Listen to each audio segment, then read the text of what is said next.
The distinction between mass and weight was discovered after Jean Richer transported a pendulum clock from France to French Guiana in 1671. He found that they ran slower there quite systematically. The effect was reversed when the clock returned to France. How much weight would you personally lose when traveling from Paris, France, where G is 9.8095 meters per second square, to Cayenne, French Guiana, or however you pronounce it, I don't really give a fuck, where gravity is 9.7808 meters per second square. I encourage you guys to watch this video to give this problem a shot. But what I'm going to be doing is I am going to be doing nothing more than pulling the solution manual. But let's think about this real quick. And I'm going to make these videos a little longer. So this is the Earth. It's not really that well drawn, but it's, this is just a little sketch. So really, who gives a fuck? So you have two different positions of the Earth. You have one with a higher elevation than the other. Realistically, it definitely would be much higher. But just for the sake of simplicity, let's say you're above the ground at some few meters, even though the scale is not accurate from according to this drawing. But this is just a sketch. And let's say that the scale here would be 9.7808. Oh, actually, let me rechange that. So let's say that the scale here is approximately 9.8095 meters per second square. Now let's say you go into some higher elevation, and here you have the gravity being 9.7808 meters per second square.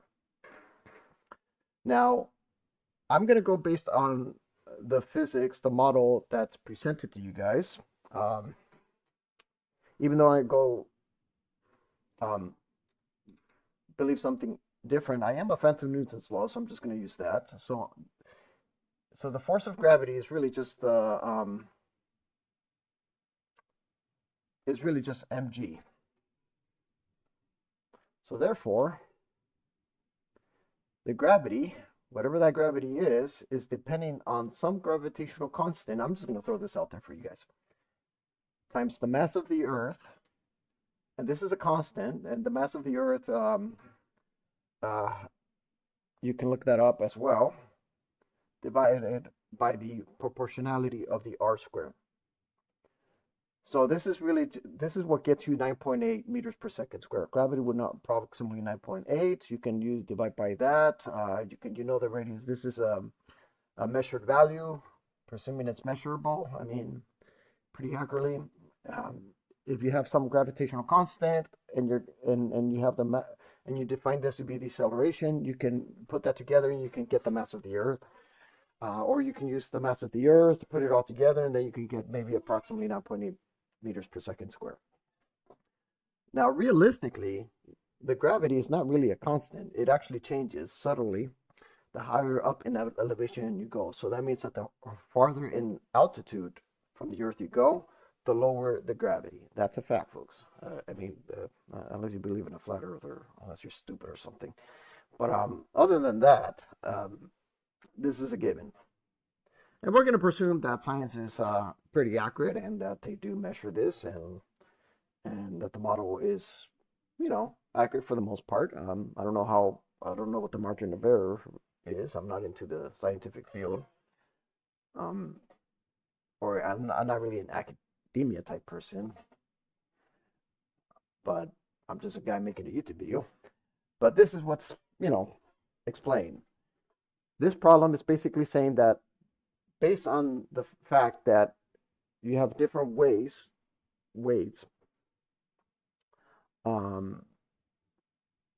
that there's going to be some, and actually, come to think of it, you could just take the 9.8095 minus. I'm just going to do this right now before I pull the solution manual. You have 0.0287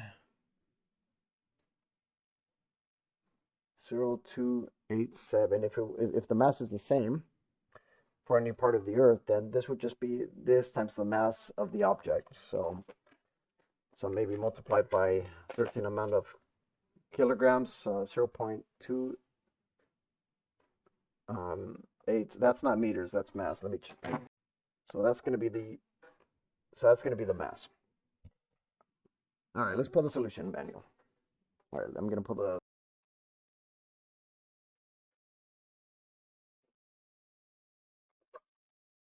All right, guys. So here's the solution manual for you guys. Imagine a quick trip by jet on which you do not visit the restroom, and your precipitation is just canceled out by a glass of tomato juice. All right, whatever.